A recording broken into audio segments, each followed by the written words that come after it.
High, আমি শর্মিষ্ঠা বংকুক চ্যানেলে সকলকে ওয়েলকাম।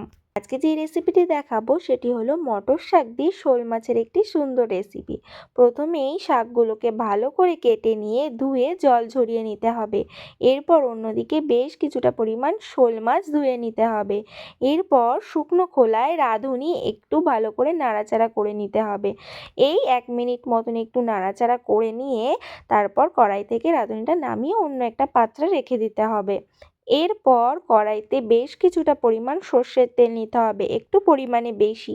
তারপরে শোল মাছগুলোকে দিয়ে ভালোভাবে নাড়াচাড়া করে ভাজা করে নিতে হবে শোল মাছগুলোকে। এরপর পরিমাণ মতো নুন হলুদ দিয়ে শোল মাছগুলোকে ভালোভাবে ভাজা করে নিতে হবে যতক্ষণ না শোল মাছগুলো ঝুরি ঝুরি হয়ে যাচ্ছে। ঠিক এইভাবে ভালো করে ভাজা করে নিতে হবে। এই খুন্তির সাহায্যে ভালো করে নাড়াচাড়া যত করবে এটা কিন্তু লেগে যায়, সেই জন্য ভালোভাবে নাড়াচাড়া করে এরকমভাবে ঝুরি ঝুরি করে নামিয়ে রেখে দিতে হবে একটি পাত্রে।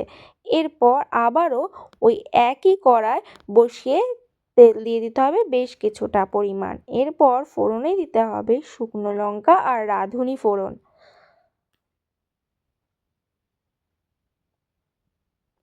এরপর রাঁধুনি ফোড়ন আর শুকনো লঙ্কা ফোড়ন দেওয়ার পর ওই তেলে দিয়ে দিতে হবে কেটে রাখা শাকগুলো দিয়ে আবারও কিন্তু আমরা নাড়াচাড়া করে নেব বেশ 1-2 মিনিট মতন।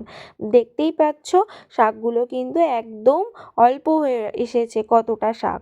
তারপর ওই ভাজা মাছগুলোকে দিয়ে দিতে হবে। পুরো মাছটাকে দিয়ে ভালো করে নাড়াচাড়া করে নিয়ে অল্প একটু জল দিয়ে নাড়াচাড়া করে ঢেকে রেখে দিতে হবে এই 5 মিনিট মতন। তারপরে অন্যদিকে আদা আর রাঁধুনির একটা ছোট্ট পেস্ট করে নিতে হবে, আর সাথে একটু ময়দা দিয়ে একটা ভালো পেস্ট করে ওইটা দিয়ে দিতে হবে ওই শাকের মধ্যে।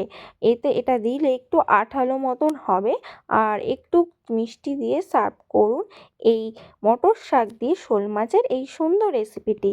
কেমন হলো অবশ্যই জানিও, আর আমার চ্যানেলে যারা নতুন তারা অবশ্যই like comment share and subscribe করতে একদমই ভুলো না।